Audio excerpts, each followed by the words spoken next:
Hi everybody, welcome back to another episode of Tam Talks Tanks. Today we're going to talk about quarantining your fish, how to go about it, and what I've done. Quarantining doesn't have to be an expensive process. I'm very much on a budget myself. I know many of my fellow fish keepers will also be on a budget. So let's have a look at how I've done it.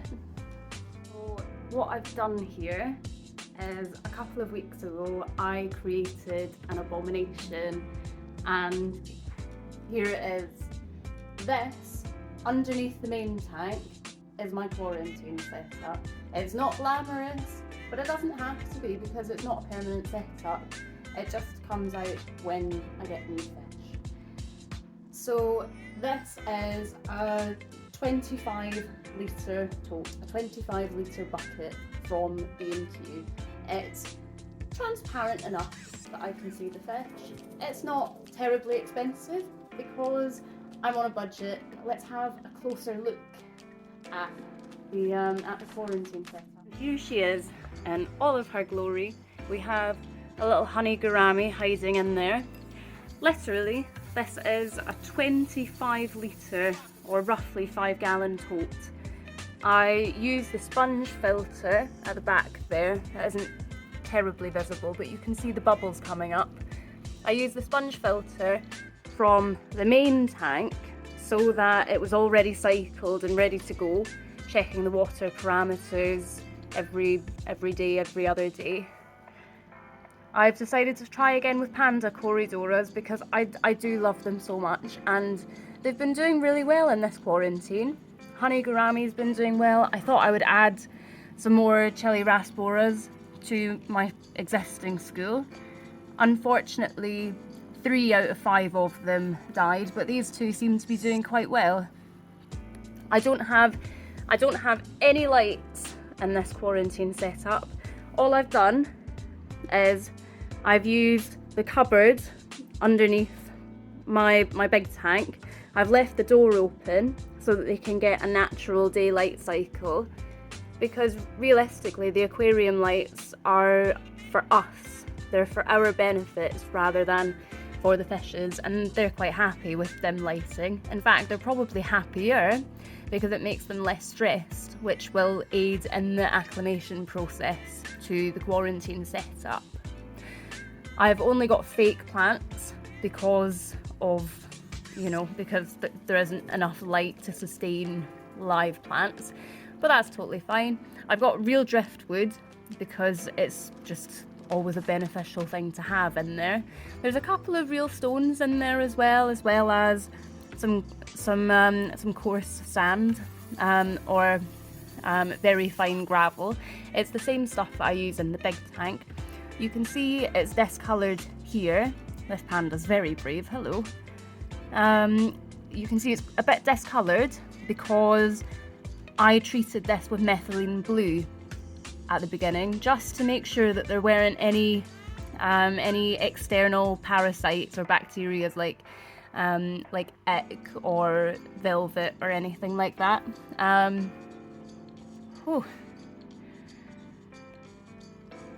So in the beginning, instead of having the sponge filter, I had this bubbler in at the back, and I was doing a water change every day, a 50% water change every day, just to make sure that the ammonia concentrations didn't build up. Methylene blue is really good for treating ammonia poisoning and nitrite poisoning. So ammonia waste build-up does become less of an issue when you're treating with methylene blue. But methylene blue being an antibacterial, if I was to put the sponge filter in straight away, then the beneficial bacteria would have been killed off immediately and the filter no longer would have been cycled. So that is why I waited until I'd cleared out the methylene blue through multiple water changes before putting in the sponge filter. I've also dewormed them with Fluxolve, so hopefully that works out. Unfortunately, we don't have very good access to antibiotics in the UK. For good reason. I mean, antibiotic resistance is a massive problem, and we shouldn't take it lightly. Superbugs are a terrifying prospect. We really need antibiotics to continue working. I've been able to treat with methylene blue and Fluxolve. I've not had to dose salt because I've been keeping an eye on these guys, and they seem pretty good, other than the 3 chili rasporas that didn't make it. Hi again, it's future Tamara. You can probably tell by my clothes it's another day. Life got in the way again, just like we said before.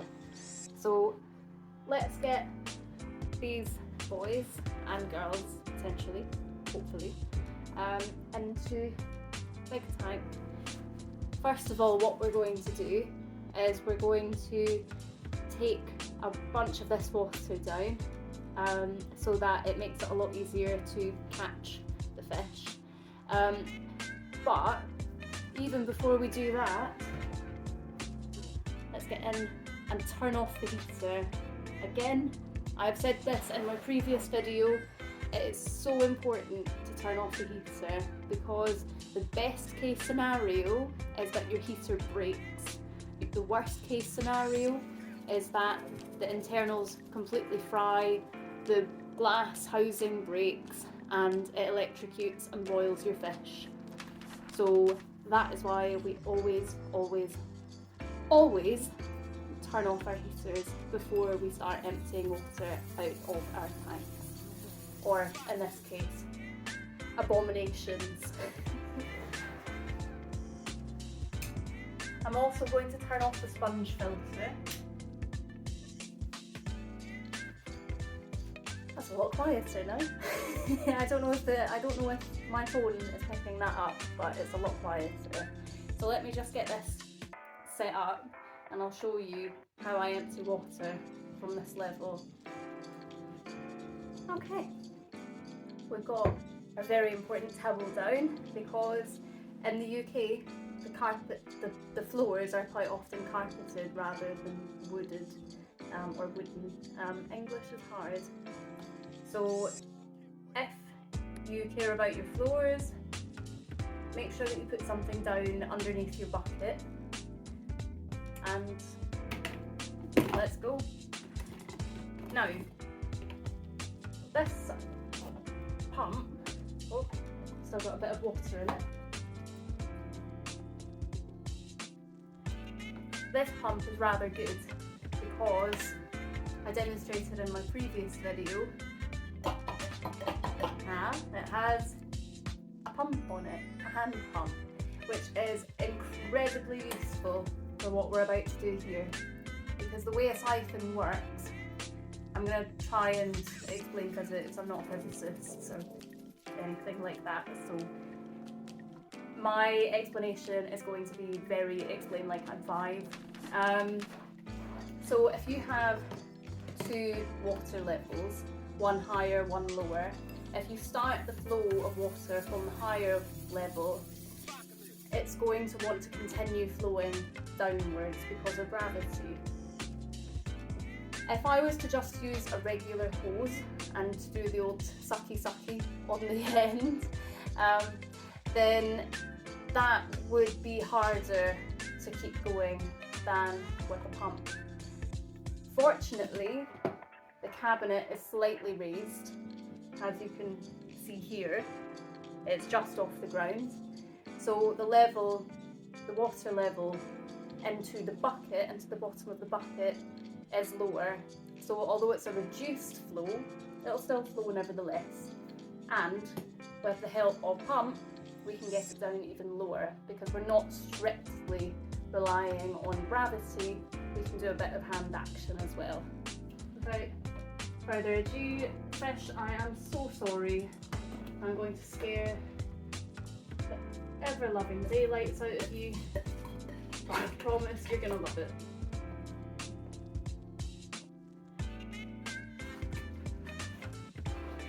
So now, as you can see, It is flowing, just quite slowly. So we can wait for that to fill up and empty respectively, and I'll come back to you once I'm ready to scoop up the fish and to put them into a little container that I can float at the top of the tank so that the temperatures can acclimate, because as much as I've tried to keep them the same, unfortunately this heater in here it's not very good. I would not recommend it. It's been showing up a little bit low on the thermometer no matter what I do. So I've only quarantined these guys for 2 weeks, but I really want to get them into the tank because my equipment has unfortunately failed. But I have given them the standard minimum quarantine period. Just before I dump this water out, in my previous video where I talked about aquarium maintenance and how to do a water change, I talked about how your wastewater is liquid gold for your garden, and usually it is. But in the case of quarantine, I preemptively treated my fish with medications. I used methylene blue at the beginning, as I explained earlier in this video, and I also used Fluxol, which contained praziquantel as its active ingredient. I don't necessarily want to put that in my garden, so I'm going to flush it down the toilet. I don't think it's the best idea to put medications out into the open if you can avoid it.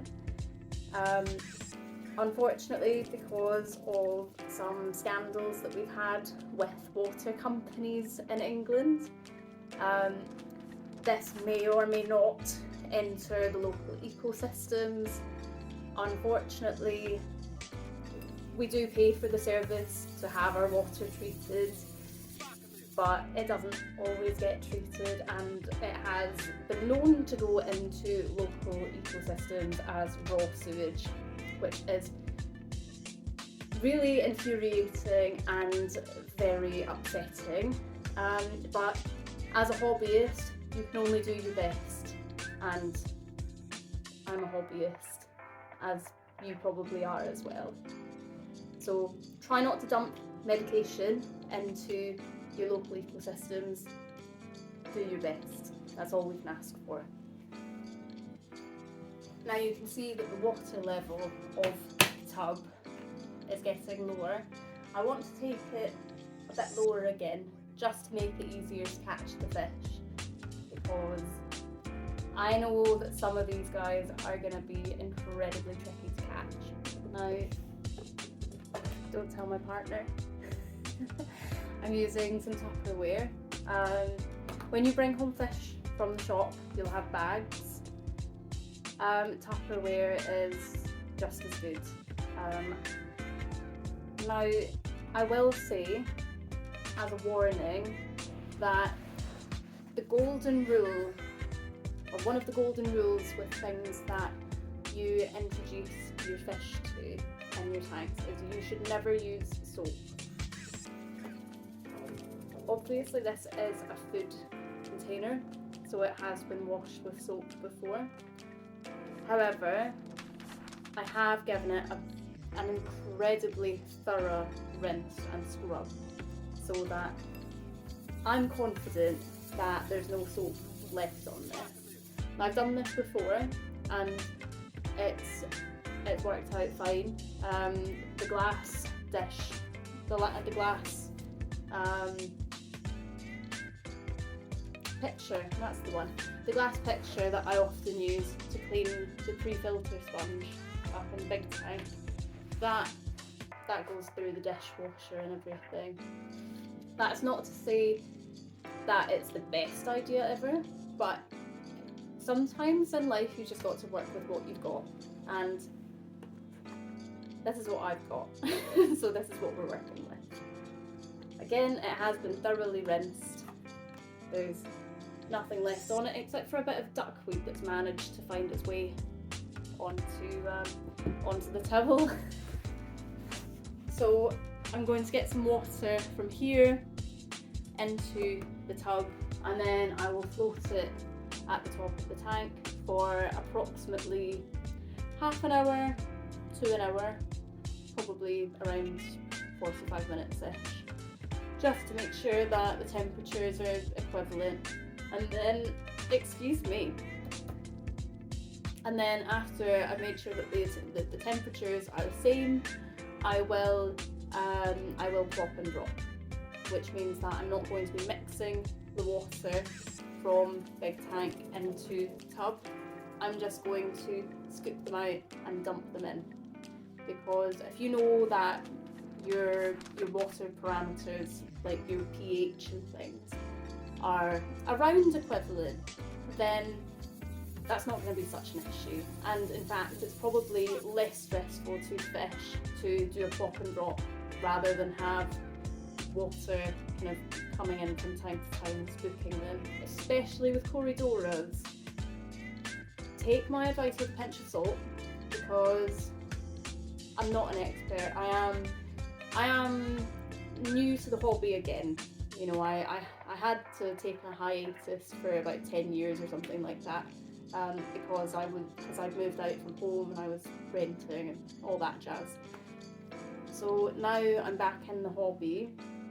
I've kind of been learning again, and the plop and drop, that was very new to me, but I've tried it and I've liked it. I found that with the plop and drop I have more success. That is because the water from my local fish shop is the same as the water here. I confirmed with them that they just use treated tap water, so that's a-okay in my books. Oh,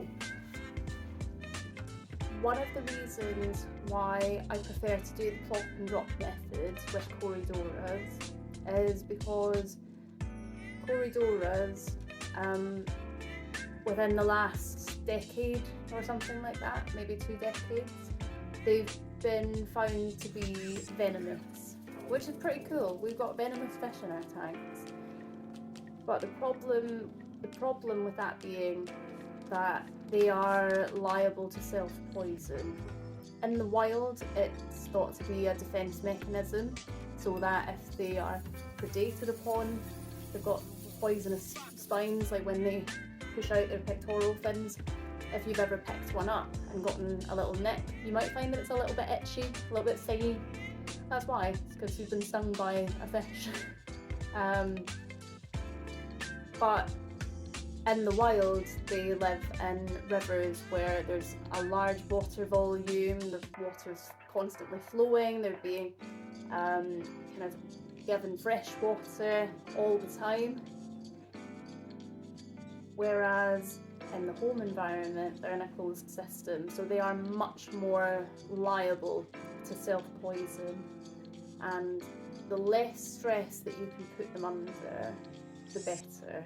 And if you are constantly, fiddling around with your bag from the fish shop, or if you are constantly lifting the lid on your Tupperware tub that you've got them floating in, then you're going to make them more stressed, even if you are trying to equilibrate the water. They don't understand that. They just think, oh my goodness, I've been abducted, I'm going to die, I better poison everything. So yeah, I do prefer the plop and drop method. One of the best things that you can get yourself as a fish keeper with multiple fish and multiple fast fish, big net. I got this from Amazon.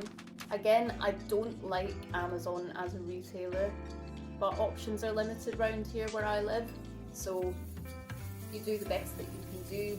And I can't deny they've got a very good selection of aquarium stuff, even if a lot of it is overpriced.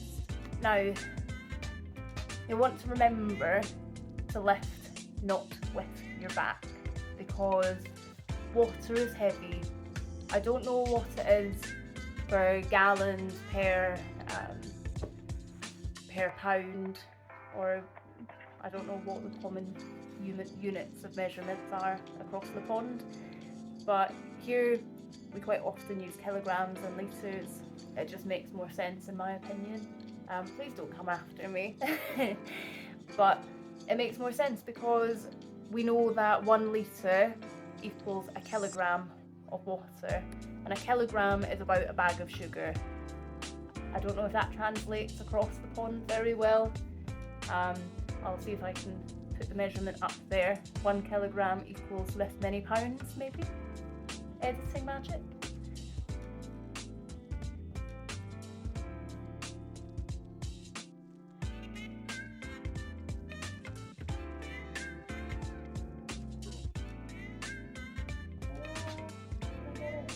Is it? I've got 1 chili raspora. Watch out, they jump. They're also quite tricky to see because of it.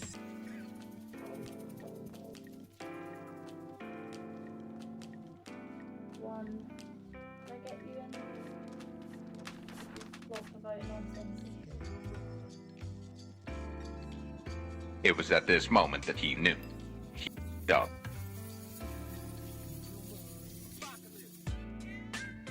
So I just had to panic then because I looked in the tub and there was only 1 chili raspora.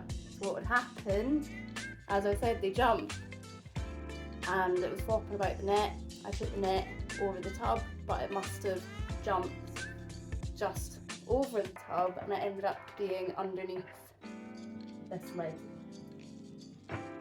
Thankfully, it has been found and it was alive, so it's now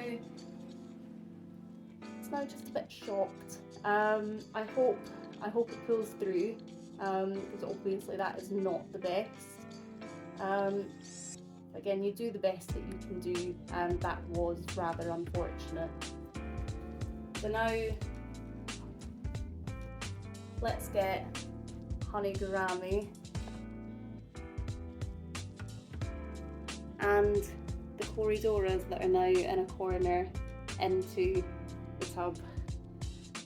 Or maybe I'll actually put the corridoras in a separate tub because I'm aware of the risk of poisoning, and yes, I would rather not have to go through that with the rest of the fish. So I'm going to get the honey gourami out and put it in the tub. I'll get another tub for the corridoras.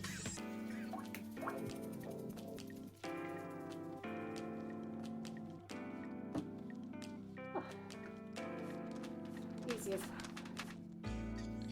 Okay, now I'm aware that these guys jump. So let's get the lid on, not necessarily tight, not tight, but enough to allow for airflow. Another thing that I'm going to do quickly just now is I'm going to turn off the light on my aquarium, but I have to go through my app on my phone to do it, which is one of the downsides of this tank. I've got another tub.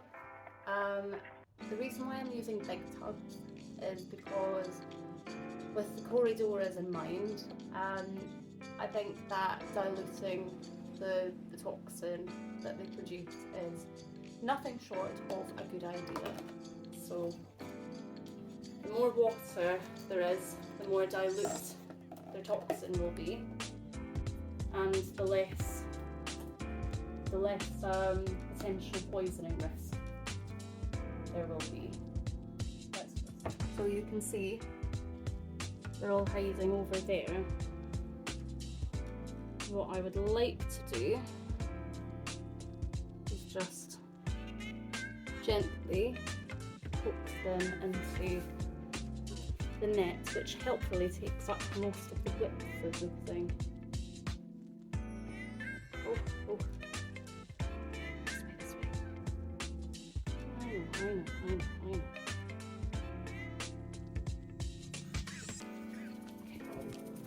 That's a good few of them. Oh, sorry. Okay, now for the rest. Please don't jump out of there. You did go into the net, and I was just too slow to react. There we go. Big net saves a lot of problems. And that's all the fish out. Nice.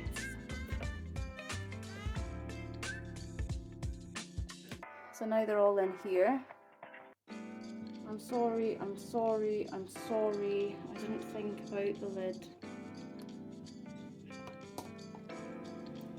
Put the lid over to stop them jumping out. That's 2 tubs in, one with Corydoras and the other with a honey gourami, and unfortunately just 2 chili rasboras. So let's come back when it is time to put the fish into the tank and see how they cope. I just wanted to point out the lid that I was using for the tub, for the tote. I DIY'd a little bit and I drilled some holes in, which is really important. It's very important that you do not suffocate your fish, and having air holes such as these combined with a sponge filter or an air stone, or an air stone I should say, is going to help you to allow your fish to breathe, because it allows for gas exchange. What I also did was I put in a little hole for the airline tubing for the sponge filter, and didn't make that much of a difference, but it did help. I think I would do it differently in future. But this bit here, I drilled a little notch in the side so that the heater cable could fit in. I would do it differently in future, as in I would do this in combination with drilling into the side of here to enhance the notch so that I could have the lid flat. But ultimately it doesn't really matter that much, because this is this is just a quarantine setup. It is literally just going to be here for about 2 weeks, and then it gets flung back into the garage with the sponge filter going back into the tank after it's been rinsed off and made sure it's not got any leftover medicine on it. Okay, you can probably tell it's a little bit later in the day now. It has been about 45 minutes to an hour. I didn't keep exact track of time, but it is currently like 9:30 at night. So I'm pretty tired now. So let's get these fish in the tank so that they can also go for a sleep.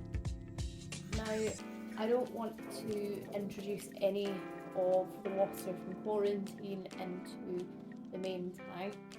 So those that I can just scoop out with my hand, I will. I'll make sure it's wet first, obviously, so that I don't damage their slime coats.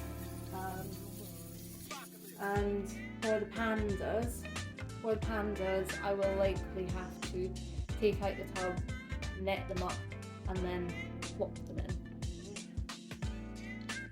That's fine. There, they're all in. So I'm going to feed the tank, and I'm going to leave the lights off. I'm going to leave them off overnight. So I'll feed these guys now so that they kind of get an idea that it's not a horrible place to be, and that it's safe, and that there's food in here. And then I will leave the lights off to allow them to settle better, so that they don't feel, under threat, and it's lower stimulation and everything else. And yeah, it'll be all normal tomorrow, hopefully. So I am far too tired. I am ready for bed. I'm not going to set up my sponge filter again tonight. I'm going to do that tomorrow. And I am aware that the beneficial bacteria in my sponge filter are probably going to go kaput. However, the sponge filter is there really to be kept cycled for quarantine purposes. I got a big chunk of a filter. Also, the sponge filter is really nice because it helps to aerate the water and allow for gas exchange at the surface more. So it'll be fine. It just means that it's going to have to cycle again, but it won't take that long in this tank because, I mean, it's pretty well established now. So with that, I will love you and leave you, and I will see you in the next one. Bye!